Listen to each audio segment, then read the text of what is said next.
France, les entreprises sont-elles mal dirigées? Font-elles fuir les plus talentueux? Comment réformer l'organisation des entreprises? On en parle avec les invités du Grand Angle, une philosophe et un économiste.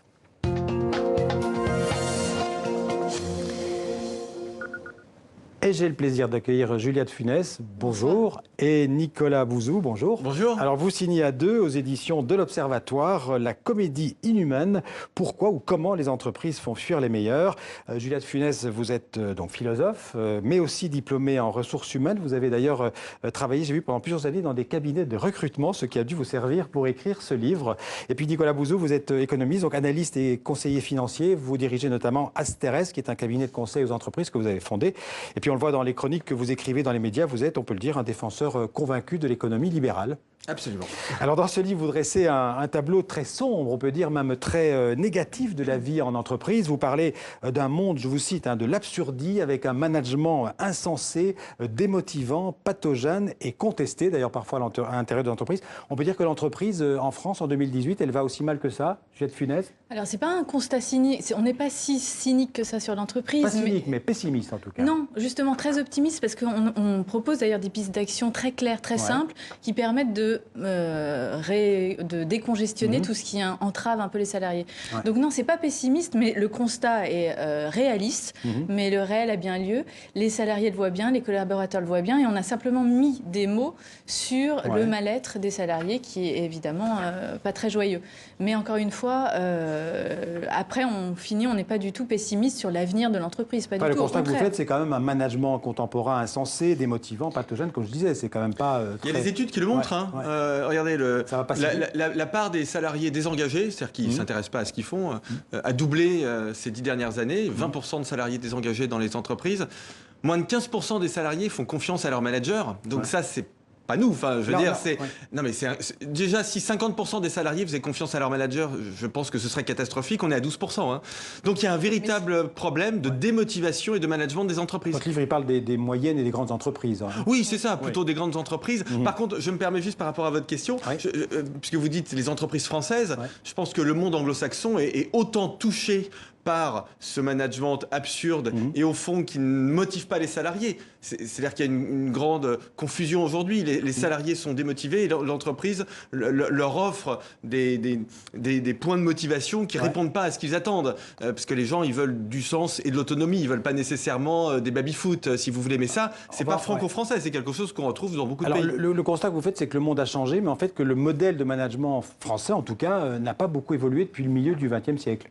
Aussi, il a évolué, il était très paternaliste à un certain moment, et aujourd'hui, il devient hyper démagogique. C'est-à-dire, et c'est ça le paradoxe, ça répond aussi à votre première question, c'est que jamais les managers n'ont fait autant pour le bien-être des salariés. On leur met tout à disposition, c'est ce que Nicolas vient de dire, et en même temps, il n'y a jamais eu autant de mal-être. On est dans une sorte de démagogie, de normes managériales. C'est pour ça qu'on n'accuse pas les managers. En fait, on a été accusé, Sophie de Menton nous a un petit peu attaqué en disant vous êtes contre les patrons. C'est pas du tout le sujet. On n'est pas du tout dans la logique syndicat versus patronat. On n'est pas contre les managers. Les managers eux-mêmes souffrent de ce qu'on décrit là dans le livre. Donc pas du tout. Là, vous faites allusion à ce que vous appelez l'idéologie bonheuriste. C'est-à-dire que dans les entreprises, il faudrait d'abord être heureux, comme si l'entreprise était faite pour refaire le bonheur de ses salariés. Oui, exactement. C'est-à-dire que l'entreprise aujourd'hui, elle est dominée par plusieurs idéologies. L'idéologie de la peur est très présente dans les entreprises. Les salariés se couvrent en permanence, en envoyant des emails à tout le monde, en organisant des réunions où on invite des gens qui ne les concernent pas. Donc la peur, premièrement. Deuxièmement, l'infantilisation. Et troisièmement, en effet, le bonheur. C'est-à-dire qu'au fond, l'entreprise répond à un vrai malaise en disant aux salariés on va vous apporter du bonheur, et il y a même des postes qui sont créés pour ça, ce qu'on appelle les Chief Happiness Officers. Vous voyez d'ailleurs que ça vient bien des pays anglo-saxons. Ce sont des gens qui sont censés s'occuper du bonheur des salariés, ce qui évidemment est complètement absurde. L'entreprise, c'est lieu du travail, pas du bonheur. Mais qu'est-ce qui serait un bon manager pour vous aujourd'hui? C'est très simple, c'est celui qui ne fait pas déjà du bonheur une condition de performance, mais qui fait au contraire d'un travail autonome, performant, qui a pour conséquence le bonheur. C'est quelqu'un qui mise sur le sens. Aujourd'hui, les process engourdissent les intelligences à un point telle que les salariés ne voient absolument plus la finalité de ce qu'ils entreprennent. Donc laisser du sens, laisser de l'autonomie, arrêter les réunions débilisantes et former les salariés avec des humanités, des disciplines qui enrichissent les collaborateurs et qui ne nivellent pas vers cette infantilisation. D'ailleurs, vous proposez à la fin du livre 15 propositions pour être plus efficace. Vous en avez déjà fait allusion à quelques-unes. Par exemple, vous dites aussi il faut jeter les pointeuses. Oui. Alors les pointeuses sont les iPhones aujourd'hui, mon badge dans les technopoles, c'est quand même aberrant. Et c'est d'où ça explique aussi l'engouement pour le télétravail. Les gens n'en peuvent plus d'être dans ces cages de verre. Vous voulez développer le télétravail. Tout ce qui va vers de l'autonomie et vers de la simplification. Diminuer de 50% le temps passé en réunion, on y a fait allusion. Supprimer les tours de table, réduire les présentations PowerPoint, remplacer les formations. Supprimer les présentations PowerPoint. Le PowerPoint est un outil qui détruit l'intelligence. On se corse avec le temps. Et puis vous dites remplacer. Alors ça c'est remplacer les formations inutiles par des formations en humanité. Alors, il y a beaucoup de formations dans les entreprises. Ah oui, d'un sacré niveau, oui. Quand les gens font des tours Eiffel en spaghetti ou de la pâte à sel ou de la pâte à modeler pour souder l'équipe et pour créer un esprit collectif, c'est aberrant, c'est insultant, c'est humiliant. Non, on n'apprend rien du tout. Les gens n'en peuvent plus, souffrent d'être nivelés, d'être si peu considérés. Un vrai leader, un vrai manager, c'est quelqu'un qui va rehausser ses salariés et lui offrir des disciplines riches. Ouais. On peut dire que les burn-out et les congés de maladie qui se multiplient, c'est un symptôme en fait de ce malaise de l'entreprise. Alors il y a pire que les burn-out. Burn-out, c'est l'excès de travail. Il y en a évidemment, mais la grosse maladie professionnelle aujourd'hui, il y en a deux, ce sont les bore-out, c'est-à-dire l'ennui au travail. Il n'y a malheureusement pas d'études en France, mais il y en a une en Belgique qui montre que de 20 à 40% des salariés s'ennuient au travail. Et c'est terrible quand vous êtes enfermé dans un bureau et que vous ne savez pas quoi faire. C'est pire que l'excès de travail presque. Puis vous avez beaucoup de burn-out, le brouillard, on ne sait pas, le flou, c'est-à-dire des gens qui ne savent plus pourquoi ils vont travailler. Et ça, c'est la crise de sens, si vous voulez. Et avec Julien, on le voit bien dans les entreprises qu'on conseille. Il y a une démotivation. Motiver, ça vient du latin movere, ça veut dire aller quelque part. Mais les gens ne savent pas où ils vont. Ils ne savent plus pourquoi ils vont travailler. Et c'est ça ce qu'il faut changer. Parce que quand une entreprise fait bosser quelqu'un qui ne vient travailler que pour le salaire, en réalité, elle l'a perdu. Alors vous listez 5 principes pour travailler mieux. Je les cite rapidement. Simplicité, l'organisation et l'autonomie. L'autonomie, c'est très important. Bien sûr, il faut faire confiance aux salariés, sinon il ne faut pas travailler avec eux. Encourager l'excellence.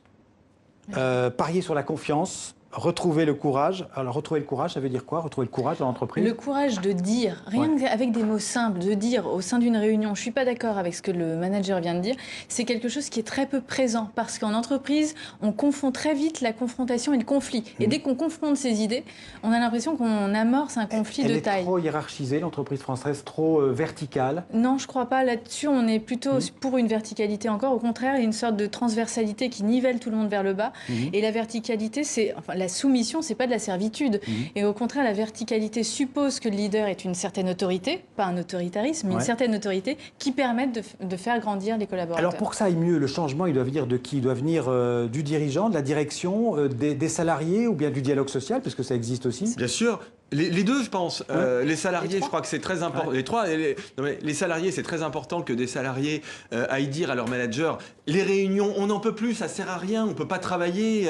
Vous savez, il y a des gens qui sont venus nous voir et qui nous ont dit, vous savez, nous, on attend le week-end pour pouvoir enfin travailler. Donc il faut que donc c'est très sympathique de nous le dire à nous, mais il faut que les gens aient le courage aussi de le dire à leur manager. Et puis ça doit venir des patrons et des managers qui doivent comprendre que les séminaires avec de l'acrobranche, des Legos, c'est pas possible. L'acrobranche, c'est formidable, mais vous faites ça le week-end, en famille, ça crée un esprit d'équipe. Ça crée rien du tout, ça traumatise les meilleurs. Voilà ce que ça fait, et ça les fait fuir. Et si dans une entreprise, pourquoi est-ce que les meilleurs, ils sont pas bons en acrobranche? Non, mais ils n'ont pas forcément envie de se coltiner l'acrobranche devant leurs collègues. Si on veut faire quelque chose de sympathique et souder les équipes, on va déjeuner ensemble ou dîner ensemble. Alors en ce moment, on parle beaucoup des startups, les jeunes pousses, c'est très à la mode. Est-ce que la cool attitude, l'autonomie qui a lieu dans ces entreprises nouvelles, est-ce que c'est la voie à suivre? C'est pas exactement. Si c'est que de la cool attitude, non, mais je pense que dans les grandes entreprises qui réussissent, si on pense aux GAFA, notamment aux États-Unis, Google, Amazon, Facebook, etc., ce sont des entreprises, je trouve, qui ont un management qui est plutôt bon, c'est-à-dire qu'il y a du sens. on sait ce qu'il faut faire.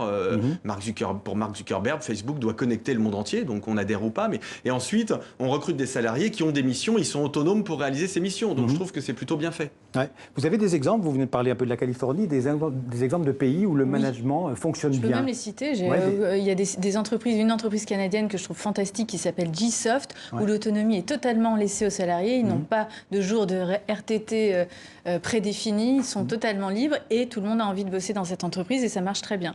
Une entreprise française que je trouve qui a absolument renouvelé son management, c'est La Poste. Qui a été quand même, quand on allait dans un bureau de poste il y a 5-10 ans, c'était quelque chose. C'est vrai que ça a radicalement changé. Ça a radicalement changé. C'est très flexible, c'est simple, ça va vite. Et voilà un bon exemple de management efficace. Est-ce que le bon management passe nécessairement par une perte d'emploi? Est-ce qu'il y a dans les entreprises trop de gens?